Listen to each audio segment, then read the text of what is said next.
Assalamualaikum warahmatullahi wabarakatuh. Wasta Lili Siti Maryam, NIM 185 hiji 011, Prodi PGMI genep.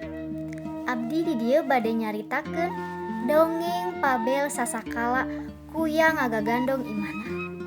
Di zaman baheula, kapungkur mah imah-imah kuya teh aya di sisi-sisi muara.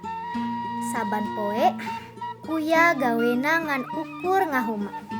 Kuya getol pisan kana ngahumana teh. Indit isuk balik magrib. Hiji mangsa basa manehna keur di huma, aya hujan angin anu gede kacida. Tatangkalan loba anu rarubuh. Kitu deui jeung imah sakadang kuya milu hiber katiup angin.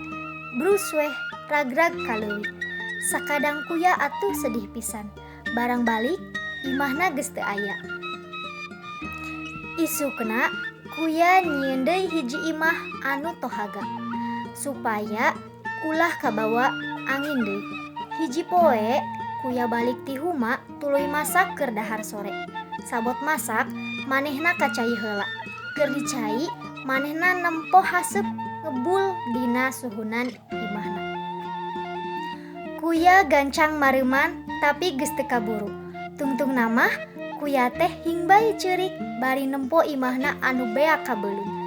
Teu lila keur kitu, ujug-ujug jol bae sakadang monyet kolot anu geus huisan.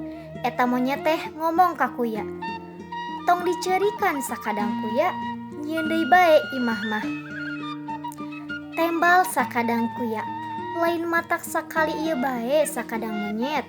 Harita ge kitu bae aya hujan angin gede, imah kuring ruksak keur ditinggalkeun ka huma.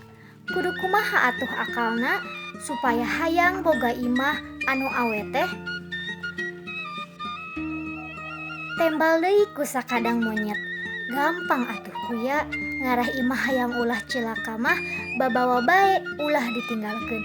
Pek ayeuna mah maneh nyieun deui imah anu alus jeung kuat. Engke lamun geus anggeus ku urang pasangkeun ka tonggong maneh. Jieun pantona sakirana asup kana sirah. Eta omongan monyet teh diturutkeun ku kuya. Tuluy manehna nyieun imah anu alus jeung kuat. Nu gedena ngukur kana awak. Panto di hareupna ukur bisa logor sirah paranti kaluar asupna bae. Saenggeus imahna jadi, prok bae dipasangkeun kana tonggongna. Sakadang monyet anu memenerkeunana. Tah ti harita mah imah sakadang kuya teh sok dibabawa bae digagandong. Nah, tina carita dongeng anu tadi ngandung pesan moral.